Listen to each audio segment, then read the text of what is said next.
Hello guys, so welcome to La Shopee pa more.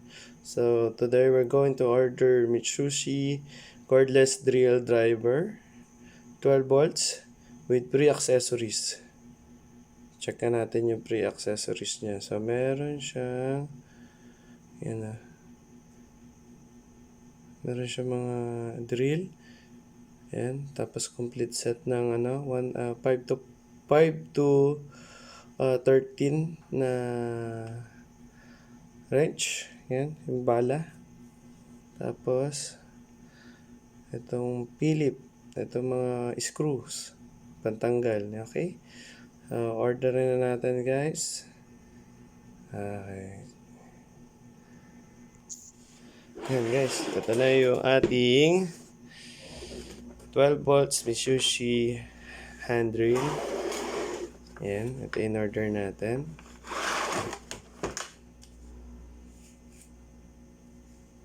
Okay. Mabigat din siya, oh. Pwede kiluhin natin para malaman natin kung ilan ang timbang. Yan. So, kunin natin ang timbangan kung gaano ba siya kabigat. Ito, 12 volts. Okay, so, ang timbang niya ay 1 kilo. So, ganun kabigat to. 1 kilo ang timbang ng hand drill na to. Okay. So, di ba naka-indicate sa kanya 12 volts? Pero, dito sa mismong niya ay 13.8 volts. Wow. Ayos to, ah. Kasi, check natin kung totoo nga. 13.4.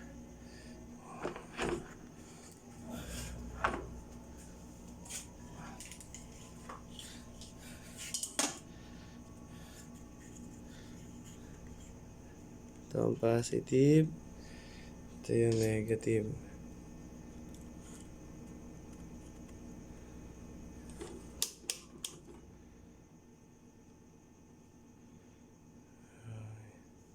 So, yun, medyo may... Ang karga niya ngayon ay 10.6. Na? Ito yung kanyang baterya. So, ilan ang baterya niya? Meron siyang 2 baterya. So, sulit na. Sa baterya pa lang. Kasi ang baterya, ang presyo niya, mga nasa 400 pesos eh. Pag bibili ka ng isang 12 volts sa battery. So, 2 na to. Bawi ka na. Okay? So, meron siyang extra battery. Doon sa mismong item naman, dito sa barena, meron siyang high, meron din siyang low. Ayan. Okay. Low and high.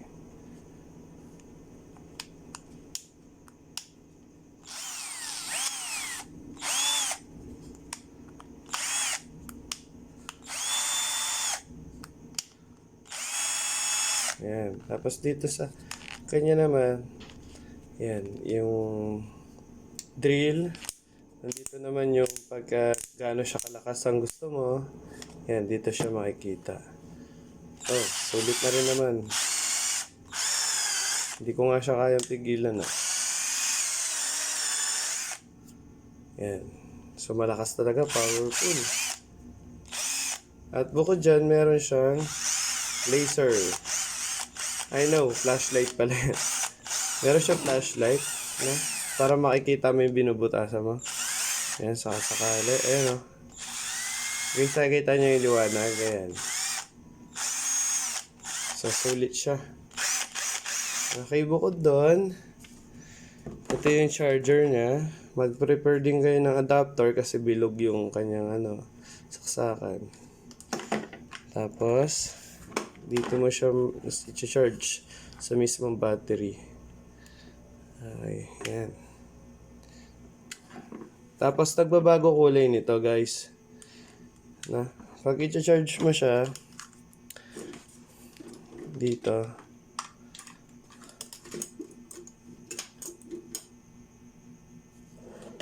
okay, pag charging siya, yan. Okay? Pagka full charge na siya, dapat magi-green na yan. Yan. Magi-green yan pag full charge na. Automatic yung charger niya. Tapos pagka lobat pa siya, magre-red yan. Ibig sabihin charging. Charging pa siya kasalukuyan. Okay. So balik naman tayo ulit dito sa mga parts. Yan. May mga bala. Ito yung drill. Na? Iba-iba yan. Okay. So, ilang. Yan. Meron tayong metal drill. 1, 2, 3, 4, 5, 6. And hood drill. Yan. Tatlo. Bali tatlong pangkahoy. Tapos tatlong pambakal din. Okay. So, meron din tayong isang set ng bala ng wrench. At saka flexible. Ito naman flexible na to, ginagamit to pag yung may mga hindi kaya yung hindi siya pwedeng diretsuhan, kailangan may liko. Ayan. Dito mo siya ilalagay. Yung mamimili ka ng bala. Halimbawa, ito. Tapos sasaksak mo siya dyan. Ngayon, ito naman, kakabit mo dito. Okay. Demonstrate natin. Ayan.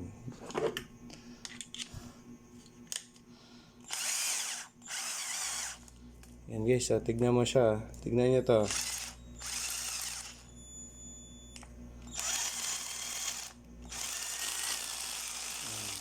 So ayan guys, sumilikot din siya.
And guys, so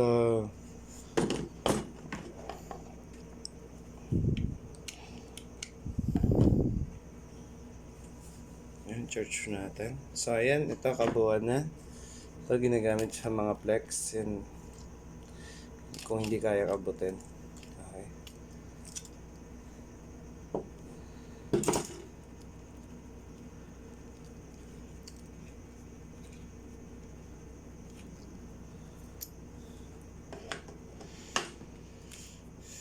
Okay. So, meron pa siyang toolbox, no?